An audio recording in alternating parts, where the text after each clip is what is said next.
Este es un raro manuscrito bíblico de la Iglesia Ortodoxa Etíope, escrito a mano en el antiguo idioma litúrgico sagrado de Etiopía.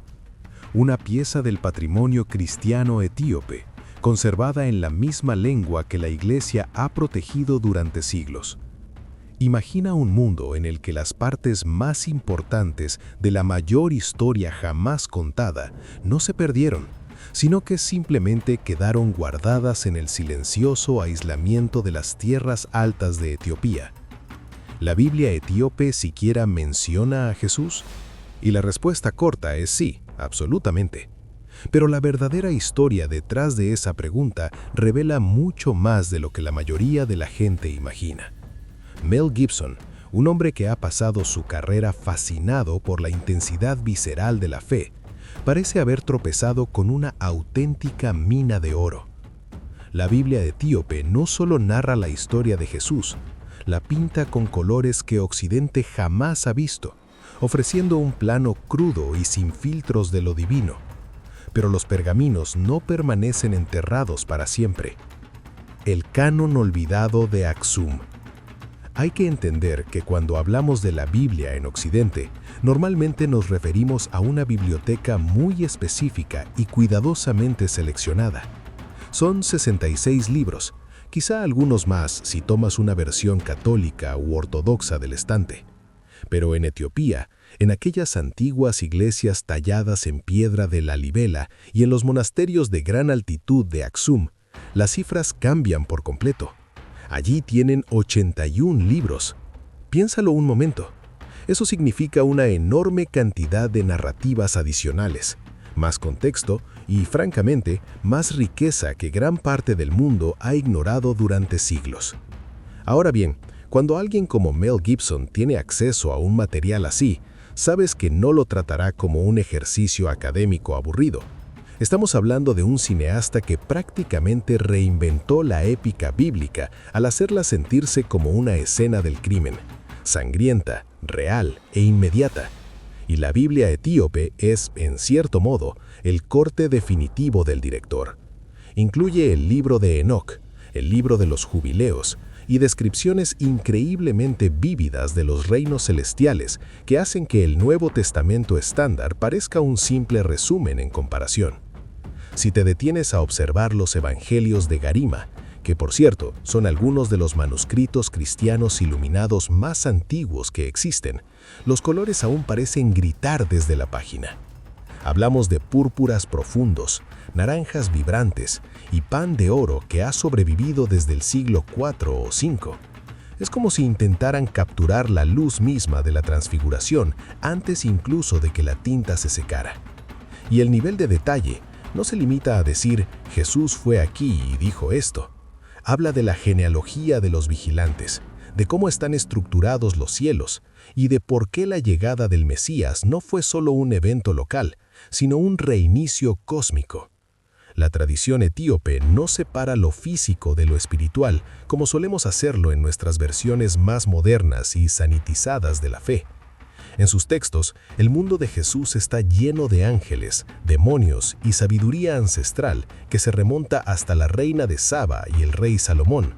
Es una línea continua, ininterrumpida. Cuando lees estos libros adicionales, comienzas a ver a Jesús no solo como un maestro con sandalias, sino como una figura monumental, situada en el centro de un gigantesco reloj histórico que no deja de avanzar.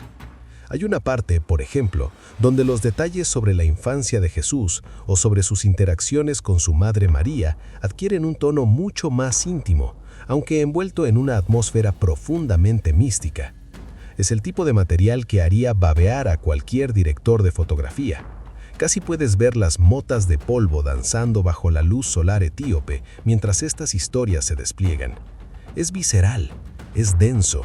Y bueno, es exactamente el tipo de contenido que llamaría la atención de alguien que quiere mostrar al mundo el verdadero rostro de lo divino. Y honestamente, el propio idioma, el ge'ez, es un personaje en sí mismo. Es una antigua lengua semítica que suena como si emergiera directamente de la tierra. Cuando se traduce al inglés, algo suele perderse en el proceso, Pero los estudiosos etíopes han mantenido vivo el ritmo, han conservado la aspereza original, no han intentado suavizarlo para una audiencia moderna, han mantenido el fuego dentro del texto. Por eso, cuando escuchamos rumores de que Gibson está explorando estos archivos, tiene sentido. Si quieres encontrar los detalles increíbles que todos los demás editaron durante los distintos concilios y reformas de los últimos 2 milenios, tienes que ir al lugar que nunca dejó de proteger el fuego original. Tienes que ir a la fuente que no se preocupó por lo que el Imperio Romano o los reyes europeos consideraban apropiado para las masas. Esto no se trata solo de tener más libros, se trata de una perspectiva distinta sobre la propia naturaleza de la realidad. En la visión etíope, el velo entre nuestro mundo y el otro es increíblemente delgado. Los detalles que revelan sobre la vida de Cristo no son solo biográficos, son casi arquitectónicos. Están describiendo los fundamentos del universo. Y cuando comienzas a leerlos, cuando realmente permites que el peso de esos 81 libros se asiente en tu mente, te das cuenta de que lo que hemos leído en Occidente básicamente es solo un resumen. Es como si estuviéramos viendo la película en un pequeño televisor en blanco y negro, mientras los etíopes han tenido la versión IMAX en 3D proyectándose en sus monasterios durante 2000 años. Es mucho que asumir. Sinceramente, puede resultar abrumador, pero para alguien que busca capturar el lado invisible del Evangelio, es el único lugar que queda por explorar.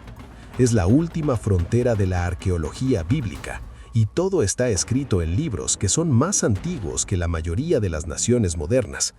Sin embargo, Gibson encontró algo que los académicos pasaron por alto entre las líneas: el corte del director de la realidad. Aquí es donde todo se vuelve realmente interesante y, honestamente, un poco desconcertante si estás dispuesto a seguir el hilo. Verás, mucha gente cree que cuando alguien como Mel Gibson investiga archivos antiguos, solo está buscando un nuevo guión o quizá algunas referencias visuales para el diseño de costumbres. Pero lo que circula en los círculos más discretos de la arqueología bíblica es que no se trata únicamente de la tinta en las páginas, se trata de lo que esas páginas realmente hacen. Existe una teoría, bastante audaz, según la cual la Biblia etíope, especialmente las versiones conservadas en las bibliotecas monásticas más restringidas, contiene una especie de mapa codificado hacia algo mucho más físico que una simple historia. Piensa en cómo Gibson aborda el cine. No quiere que solo veas una escena. Quiere que sientas la vibración de los clavos, el calor del sol, la respiración misma de los actores. Está obsesionado con la materialidad de lo divino. Y el giro aquí, lo que supuestamente ha despertado un murmullo secreto en el mundo de la producción, es que los textos etíopes no solo describen los milagros de Jesús, describen también su acústica. Estamos hablando de una especie de corte del director de la propia realidad. Imagina por un momento que aquellos antiguos monjes no eran solo escribas, ¿y si también fueran los primeros ingenieros de sonido? Sé que suena extraño, pero sigue la idea. En la tradición ge'ez, la palabra no es solo una metáfora para un mensaje, es una vibración literal. Existe un rumor persistente de que, dentro de las capas más profundas y aún no traducidas del canon etíope, hay instrucciones específicas sobre cómo escuchar el pasado. No en el sentido de viajar en el tiempo, sino a través de algo llamado un ícono acústico. La idea es que ciertos lugares de gran altitud en Etiopía, debido a su composición geológica única y a la forma en que la piedra fue tallada en sitios como la Libela, funcionan como una especie de disco duro natural de la antigüedad. Si tienes la frecuencia correcta, la clave adecuada escondida en los versículos ocultos de la Biblia de 81 libros, supuestamente podrías recuperar la resonancia de las voces que hablaron allí hace miles de años. Suena a ciencia ficción, ¿verdad? Pero para un hombre que gastó millones de su propio dinero para asegurarse de que una película sonara exactamente como debían sonar el arameo y el latín, una reliquia sonora así sería el santo grial definitivo. Verás, la Biblia etíope ofrece una singularidad que normalmente pasamos por alto: el tono específico de la voz de Cristo. Mientras nuestras Biblias nos dicen el qué, la versión etíope nos muestra el cómo. Describe la forma en que el aire cambiaba cuando él hablaba. Describe una resonancia particular que no solo llegaba a los oídos, sino que hacía vibrar la materia física del mundo que lo rodeaba. Si Gibson realmente está explorando esto, no está simplemente haciendo una película sobre un hombre, está intentando capturar una frecuencia. Está buscando la auténtica onda sonora física del Sermón de la Montaña, que tal vez todavía esté rebotando entre las moléculas del mundo antiguo. Es un giro completo respecto a cómo solemos pensar al intentar descubrir a Jesús. Normalmente buscamos un sudario, un clavo o un fragmento de madera. Pero, ¿y si la verdadera reliquia fuera un sonido?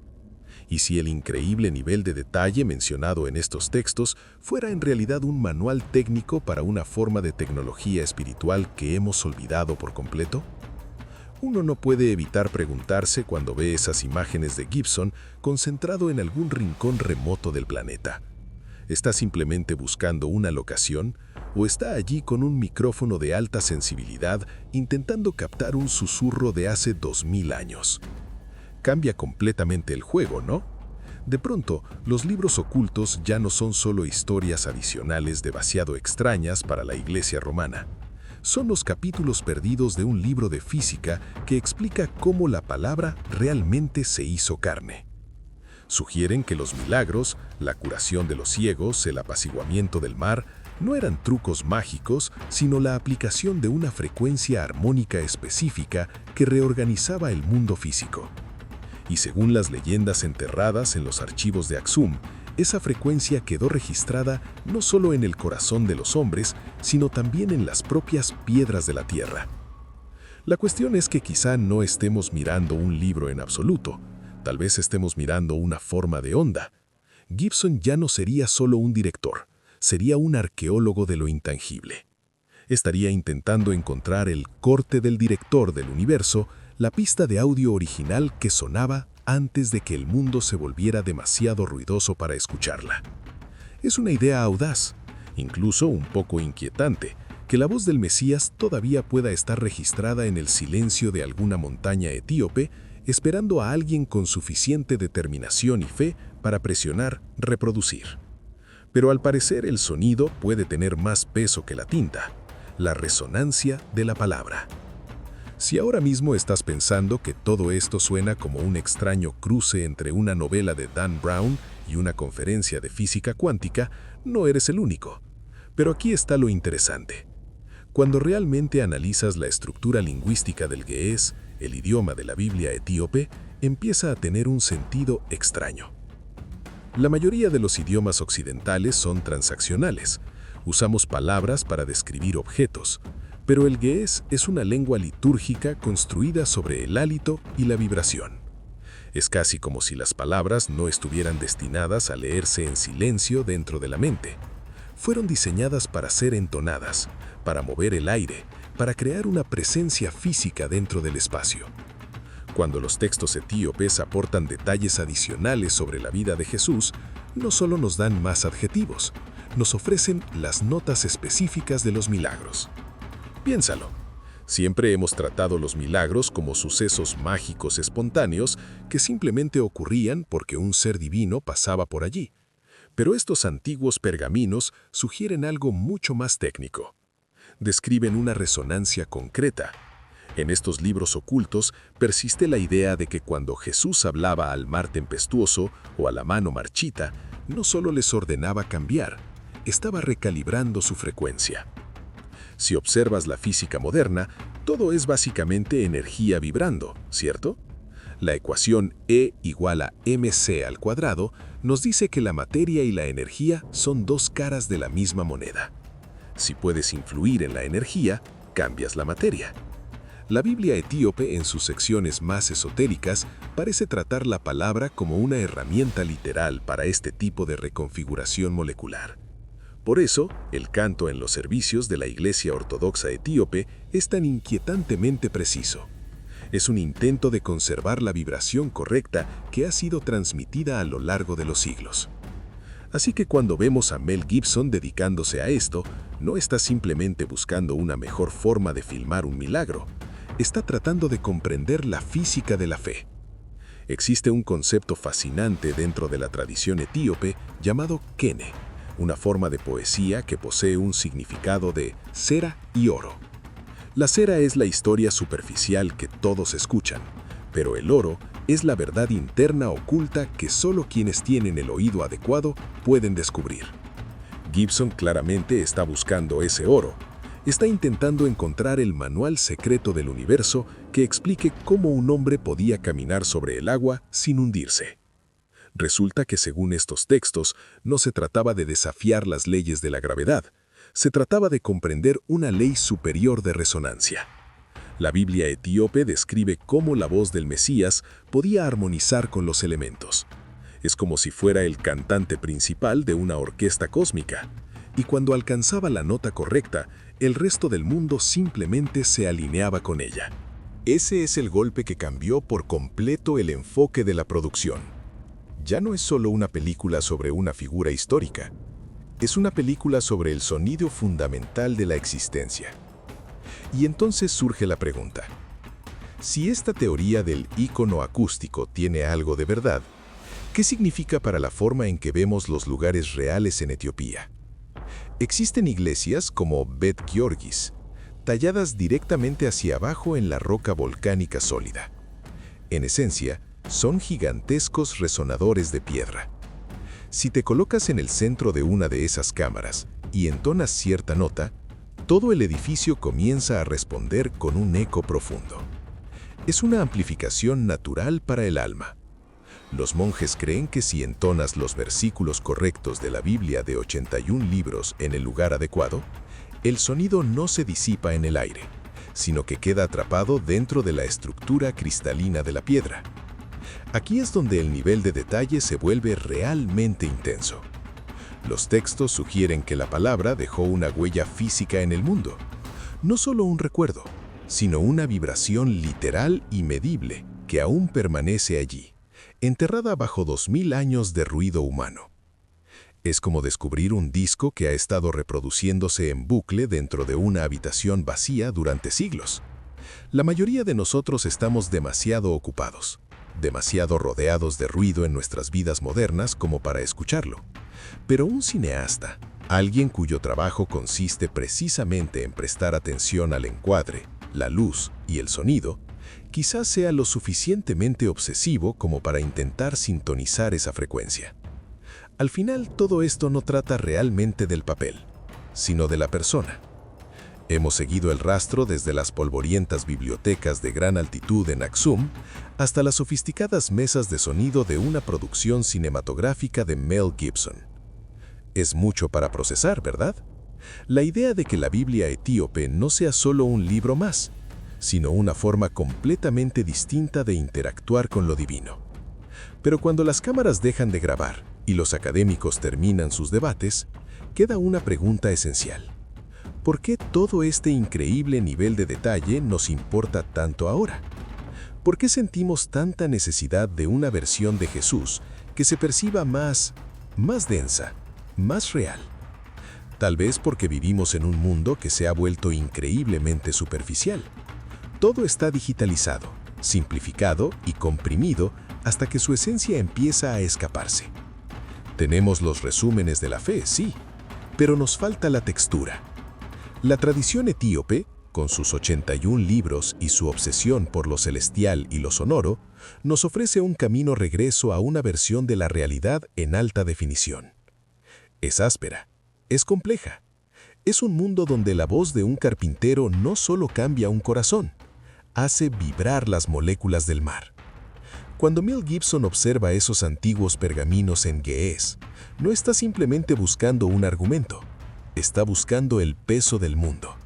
Está buscando una verdad que no solo permanezca en un estante, sino que transforme a quien la escucha. Ya sea que realmente encuentre una reliquia sonora o simplemente una forma más profunda de contar la historia, el resultado es el mismo. Nos está sacando de nuestras cómodas y pulidas perspectivas modernas y nos lanza de nuevo a la energía cruda y vibrante del primer siglo. La diferencia de la Biblia etíope no se trata solo del pasado, es un desafío para el presente. Nos pregunta si tenemos el valor de escuchar una frecuencia que quizá exija que cambiemos. Sugiere que la palabra sigue activa, que aún resuena en las iglesias talladas en piedra y en los rincones silenciosos de nuestras propias vidas. Es un recordatorio de que siempre hay más libros, más detalles, más resonancia de lo que nos han contado. En el último cuadro, realmente no importa si el ícono acústico es una grabación física literal o una poderosa metáfora de una fe más profunda. Lo que importa es la búsqueda.